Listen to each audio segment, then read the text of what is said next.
Hi everyone, thanks for watching this video. I greatly appreciate it and for the interest in the channel. Now, the surface of the moon has amazing colors. We know that for a fact. There are certain areas of the moon that have more color than other areas of the moon. This is at the north side of the moon, a bit more to the left of the north. So if you take the north center point of the top part of the moon, you're going to go over to the left a thumb's length, but that is me here in Canada. For some, this area is probably the top of the moon for you, depending on what country that you're in. But whether the moon has a lot of humidity on the surface or not, there are signs that is a fog, a haze, or clouds, or some industrial smoke. It has to be something that's over top. This is an X-ray shot. Beautiful X-ray shots help us get the surface and outlining, which is most important for us to know if there is something on the moon.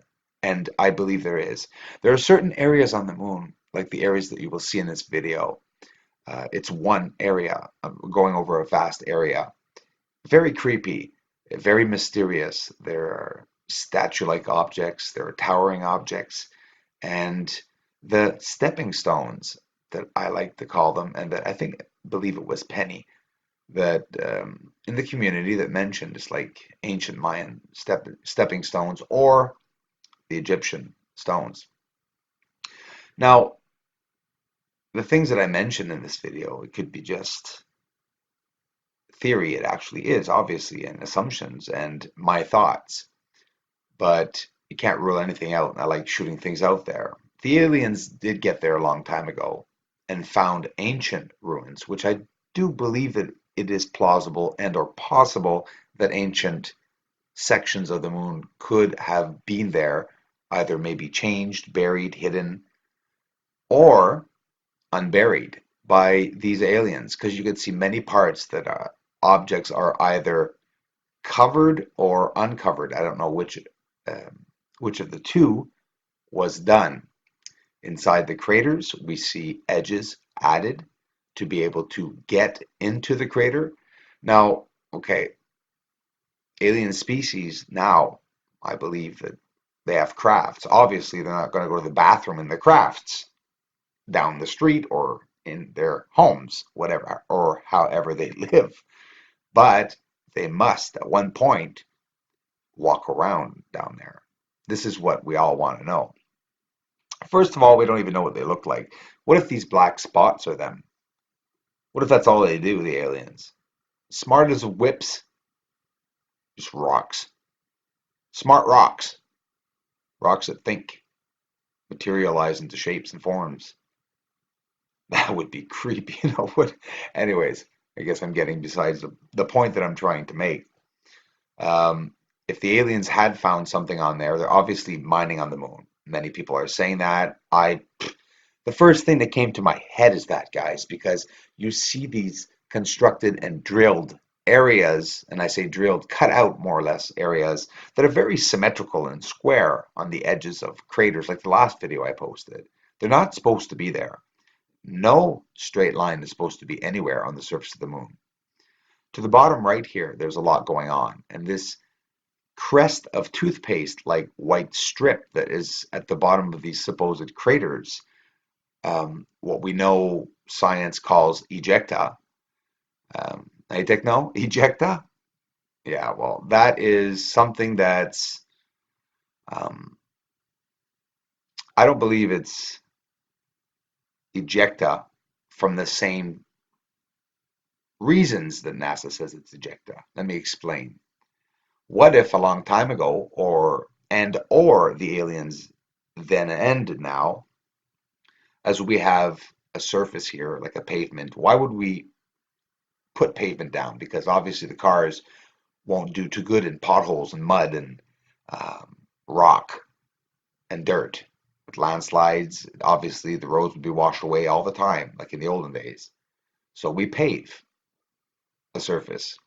But what if they flowed and boiled some kind of a lava, or basically literally an ancient way of boiling rock, heating it up, and then applying it to a surface, letting it dry, and having the ability to itself, having it level itself out with the heat. Why would that be so impossible? I find it a lot more plausible than the fact that asteroids drilled the hell out of the moon and would have missed Earth.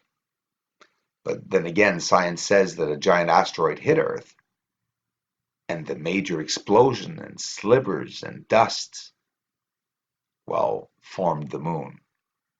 Okay, it's theories, assumptions, but it doesn't mean it's so. And I really don't think it is so. Here, an X-ray shot, you can see the surface, guys, that some of these, um, everything's connected, okay?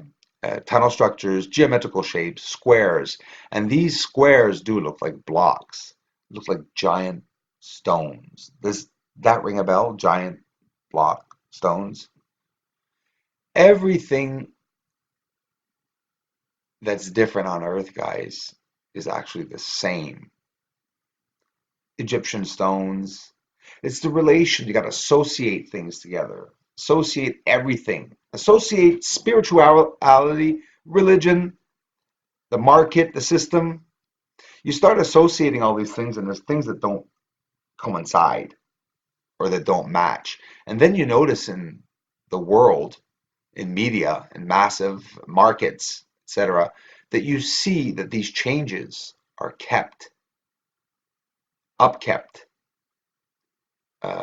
the same all the time so that the system won't crash. There are certain things that never change. You ever notice how certain things in the markets and on Wall Street never change? Even if the bank rates go up or down, it's just these certain things that just never change. Certain companies that are always around, that have always been around. Companies that have many different names, but that are the same association. Have you ever heard of Bilderberg? It's a meeting that goes on every year. And there's certain people there. And there's a certain CERN member from the CERN that's there. Why? Do you know what the Bilderberg meeting is? It's a massive event every year or every so many years in an unknown area. People gather to have meetings, a meeting about world problems, whether it be climate change, the market, the system. It's so long me elite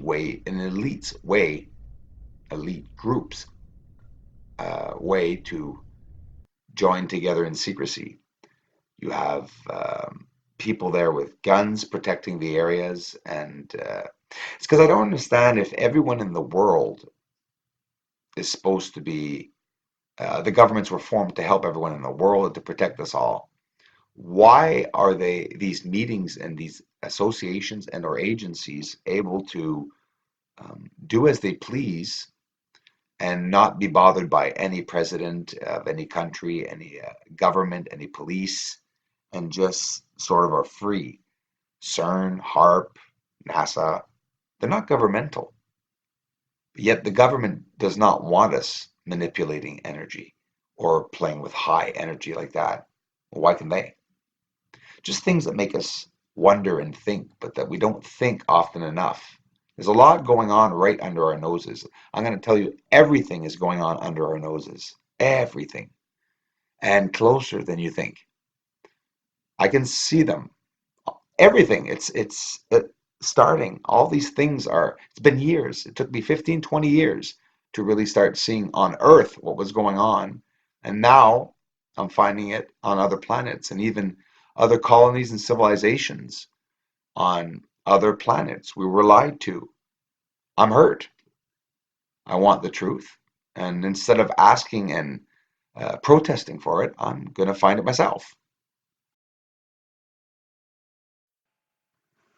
How do you want all of us to get along in the world when we all have different languages, we all have different cultures, belief systems, laws? I mean, there should be something universal between all of us, no? Should we not want to communicate and have something universal for us to communicate, even though we all disagree with each other? I know a lot of people. I have worked with people I disagree with and work with people I disagree with, but I still work with them. I just disagree with them. I don't have to linger on the fact that someone does not evolve. If you want to evolve, you got to go forward. And what is evolving, right? It's what you want it to be. It's what you think it is. If life is an illusion, like everyone's saying, make your own reality happen. Make it happen. Make anything happen. You know what? We should unite two massive countries. Which ones are the countries that are strong? And hey, I don't steal anyone's ideas. Of course, I've thought of it before, but I have to admit, I appreciate the fact that Donald Trump mentioned this. Oh God, I'm mentioning Donald Trump in the video. It's true though. He mentioned the fact that if US and Canada got together, say US, Canada, Russia, and became one country or one force on each side of the world, would there not be peace everywhere now? You leave space for one of them, either US or Russia or Canada, whatever, and you leave two nations down here on Earth ruling on Earth, protecting everyone and everything.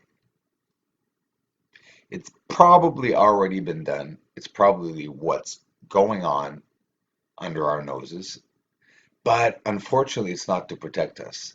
Someone has power and is in charge of it, and the ones in charge of this, whether they be taking advantage of it or not, I'm not one to judge, but I'll tell you what, the elite must always have a use for all of us. If not, the system would not work. By being bound to religion, it keeps us shelled inside of our own beliefs. And I'm not saying, and most of you know, I'm not against religion. Maybe I'm not explaining myself right, but I just find religion is, for some, may be dangerous because some are easily manipulated and being controlled and pulled away from seeing the truth. And that's all I'll say for now. Thanks for watching, everyone. Love you guys.